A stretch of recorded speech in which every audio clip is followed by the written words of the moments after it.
এ এক আজব স্কুল।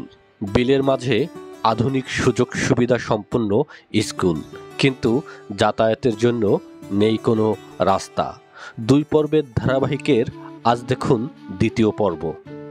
প্রথম পর্বের পরে দ্বিতীয় পর্বে আপনাদের স্বাগতম জানাচ্ছি কাশিয়ানী উপজেলার পারুলিয়া ইউনিয়নের দিঘারকুল কেষ্টপুর এই অঞ্চল থেকে।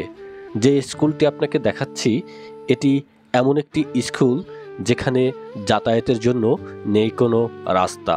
পারুলিয়া ইউনিয়নের দিঘারকুল কেষ্টপুর এই গ্রামে যে সচক্ষে ভিজিট করলাম এই স্কুলটি। স্কুলে যেতে হলে আপনাকে পাড়ি দিতে হবে এই ছোট বাঁশের সাঁকোটি। একবার ভাবুন তো, বাচ্চারা কিভাবে এই বাঁশের সাঁকো পার হয়ে স্কুলে যায়। যদিও এটা বসন্তকাল, তাহলে বর্ষাকালে কি অবস্থা হয় এই স্কুলে যাতায়াতের। এই স্কুলটা নিয়ে কথা বলছিলাম ওই স্কুলের দুজন শিক্ষকের সাথে। চলুন তাদের কথা শুনি। আপনাদের আসলে এই যে রোড নেই, এটার জন্য আসলে কোনো সমস্যার সম্মুখীন হয় কিনা? বাচ্চাদের অনুপস্থিতি বা উপস্থিতি এর জন্য প্রভাব পড়ে কিনা? হ্যাঁ, উপস্থিতি অনুপস্থিতি প্রভাব তো পড়েই। আমাদের অনেক যেটুকু যাওয়া কথা বেশি বাচ্চাদের বাইরে যেতে হয় না। বর্ষার দিনে নৌকায় করে একমাত্র উপায়, কিন্তু নৌকায় অনেক মা বাবা তো মনে করে যে আমার বাচ্চা ছোট বাচ্চা নিরাপদ না। আমাদের অনেক কষ্ট, ডবল কষ্ট করতে হয়। বাচ্চাদের নিজের দায়িত্ব আনতে হয় নৌকা করে। আমি টিচার, আমারও নৌকা অনেক সময় কষ্ট করে আনতে হয়। এইটাই বড় সমস্যা বাচ্চাদের। আমিও তো মা, আমার বাচ্চাদের সমস্যা এরকম ফিল করি। এটাই বড় সমস্যা যে রাস্তা একটা হলে আমাদের স্কুলের স্টুডেন্ট ছাত্রছাত্রী আরো বাড়বে এবং নিরাপদ থাকবে। আপনারা এই রাস্তার বিষয়ে আপনাদের যারা ঊর্ধ্বতন কর্মকর্তা তাদের সাথে কখনো কথা বলছেন যে আমাদের একটা রাস্তার প্রয়োজন, এরকম জানানো হয়েছে? হ্যাঁ, আমাদের এখানেও চেয়ারম্যানের সঙ্গেও ওনাদের নলেজ আছে। আমাদের যে স্যার আর কি, উপজেলা সহকারী অফিসার, শিক্ষা অফিসার, এটিও স্যার, উনিও অনেক তদবির করতেছে। শুনি যে এই রাস্তা হবে, কিন্তু কবে যে হবে ভগবান জানে।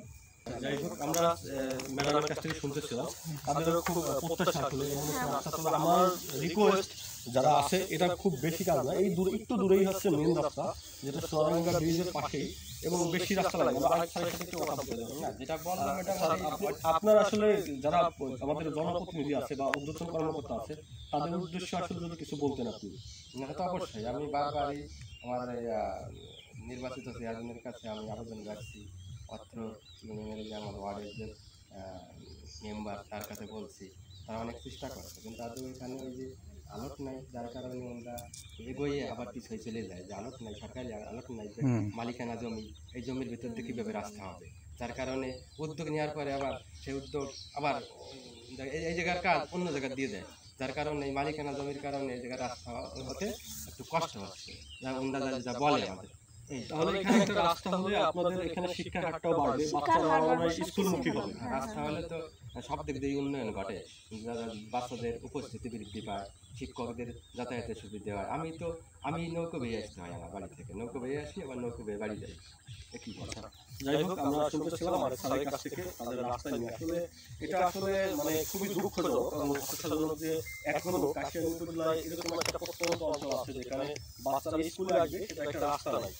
তো যারা আছেন, বিশেষ করে পারুলিয়া ইউনিয়নে, এটা পারুলিয়া ইউনিয়নের চেয়ারম্যান সাহেব এবং আমরা কাশিয়ানী উপজেলার যারা জনপ্রতিনিধি আছেন, যারা আমাদের সমাজসেবক আছেন, যারা আসলে একটা সুন্দর কাশিয়ানী উপজেলা আছেন, তাদের সকলের প্রতি আমার অনুরোধ রইল, আপনারা সকলে এই স্কুলটার বিষয়ে, যেটা হচ্ছে 92 নং DKSN সরকারি প্রাথমিক বিদ্যালয়, যেন একটা সুন্দর একটা রাস্তার অন্তত ব্যবস্থা করে যারা আমাদের কোমলমুখী ছেলেমেয়েরা আছে তাদেরকে পড়ালেখার প্রতি আগ্রহী করতে বা স্কুলমুখী করতে আপনারা সাহায্য করেন। এটার জন্য আমার আপনাদের সকলের কাছে অনুরোধ থাকবে।